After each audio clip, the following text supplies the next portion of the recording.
ಹಾಸನದಲ್ಲಿ ಸಿನಿಮಾ ನಟ ಯಶ್ನ ತಾಯಿ ಪುಷ್ಪ ಸ್ವತ್ತೊಂದರ ವಿಚಾರದಲ್ಲಿ ಇನ್ನೊಬ್ಬ ವ್ಯಕ್ತಿಯೊಂದಿಗೆ ಕೋರ್ಟಿನಲ್ಲಿ ದಾವೆ ಹೂಡಿದ್ದರೂ ಸಹ ವ್ಯತಿರಿಕ್ತವಾಗಿ ವರ್ತಿಸಿ ಅಲ್ಲಿರುವ ಪೊಲೀಸರಿಗೂ ಹಿರಿಯ ಪೊಲೀಸ್ ಅಧಿಕಾರಿಯಂತೆ ಆದೇಶ ನೀಡಿರುತ್ತಾರೆ.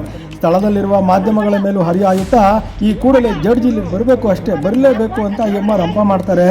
ಏನೇ ಆಗಲಿ ಕೋಟಿಗಳನ್ನ ಬೋಟಿ ಲೆಕ್ಕದಲ್ಲಿ ಮಾತಾಡಿದ ಹೆಂಗಸು ಇನ್ನಾದರೂ ತಮ್ಮ ಮಾತಿನ ಮೇಲೆ ಹಿಡಿತಾ ಇರಬೇಕು. ಹೆಂಗಸಿಗೆ ಕಾನೂನು ಮೇಲೆ ಗೌರವ ಇರಬೇಕಾಗ್ತದೆ.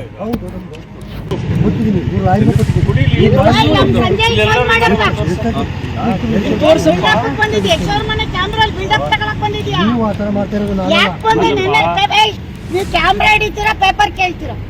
ಪೇಪರ್ ಕೇಳಿ, ಪೇಪರ್ ಕೇಳಿ.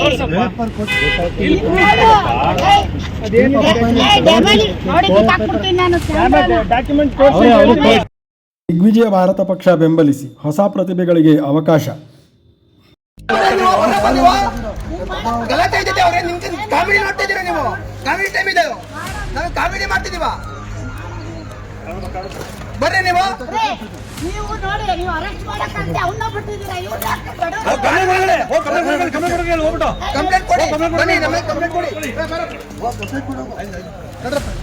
ಕೆಲಸ ಮಾಡ್ಬಿಡಿ, ಬನ್ನಿ ಸರ್.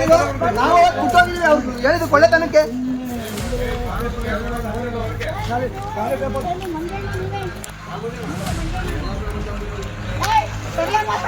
ಏನ್ ಮಾಡ್ತಾರೆ?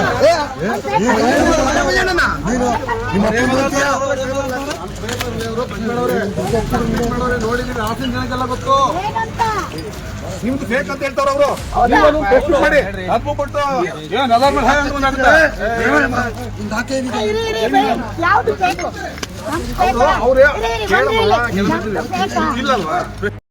ರಾಜ್ಯದ ಸ್ಥಳೀಯ ಸಂಸ್ಥೆ ಚುನಾವಣೆಗಳಿಗೆ ದಿಗ್ವಿಜಯ ಭಾರತ ಪಕ್ಷ ಬೆಂಬಲಿಸಿ